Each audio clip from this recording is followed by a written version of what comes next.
Friends, welcome back to my YouTube channel Jyotsna study zone. आज हम लग्गी, लड़ी और बाट की परिभाषा को समझेंगे। तो चलिए स्टार्ट करते हैं।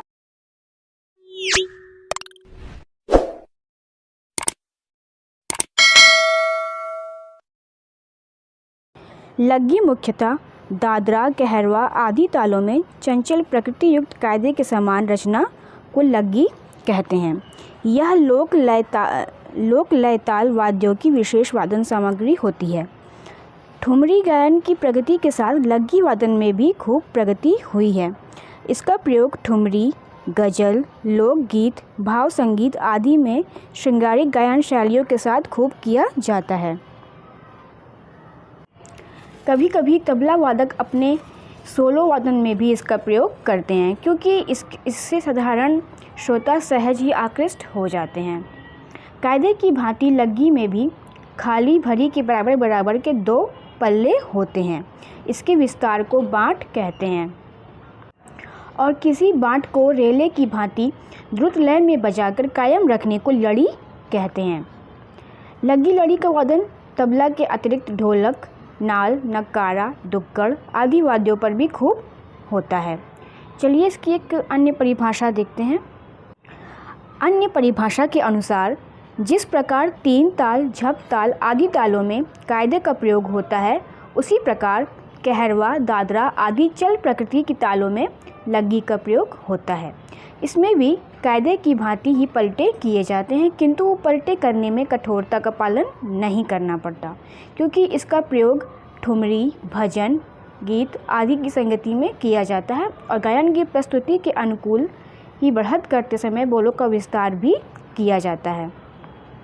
ये रही लग्गी की परिभाषा। चलिए समझते हैं लड़ी की परिभाषा। जिस प्रकार किसी कायदे के किसी एक भाग या किसी पलटे को द्रुत लय में धारा प्रवाह रीति से वादन को रेला कहते हैं, ठीक उसी प्रकार लग्गी के किसी एक भाग को या उसके किसी एक बाट को द्रुत लय में देर तक बजाने और अटूट प्रवाह सा बनाए रखने को लड़ी या लड़ी बांधना कहते हैं। हिंदी भाषा के लड़ शब्द से ही लड़ी बना हुआ है। गले में पहनने का आभूषण, माला या हार में मोती, मूंगा या पुष्पों से गुथी हुई श्रृंखला को लड़ कहते हैं। लय वाद्यों में लड़ी का स्वरूप उसी हार की लड़ को ध्यान में रखने से सहज ही स्पष्ट हो जाता है। एक अन्य परिभाषा के अनुसार जिस प्रकार कायदे के बहुत से पलटे में से किसी एक पलटे को चुन लिया जाता है और उसको द्रुत लय में बजाकर रेले का रूप दे दिया जाता है, ठीक उसी प्रकार से लग्गी के बोल समूह के किसी एक भाग को द्रुत लय में बजाने को लड़ी कहते हैं।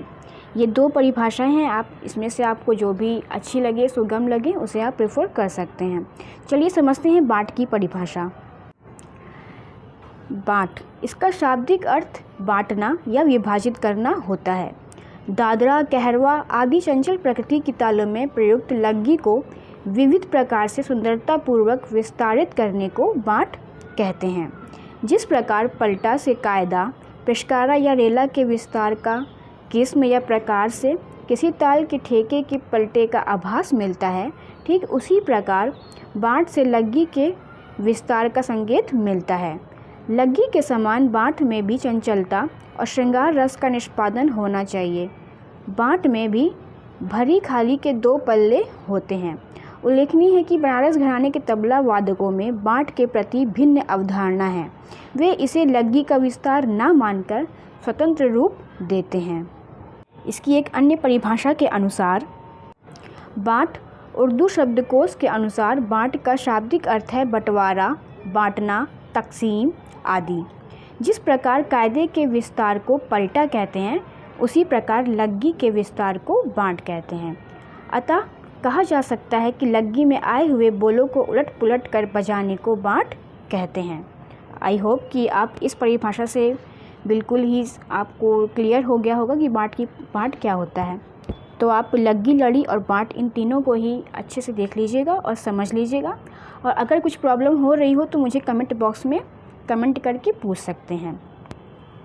तो चलिए मिलते हैं नेक्स्ट वीडियो में। तब तक के लिए स्वस्थ रहिए। और आपको ये वीडियो कैसी लगी कमेंट में ज़रूर बताइएगा। वीडियो को लाइक कीजिएगा, शेयर कीजिएगा, चैनल को सब्सक्राइब करके बेल आइकन को ज़रूर से प्रेस कर दीजिएगा, जिससे कि मेरे चैनल पर आने वाली सभी वीडियोस सबसे पहले आपको मिले। और इसके साथ ही फ्रेंड्स, आप मेरे टेलीग्राम चैनल पर भी ज्वाइन हो सकते हैं, जिसका कि लिंक मैंने डिस्क्रिप्शन बॉक्स में दिया हुआ है।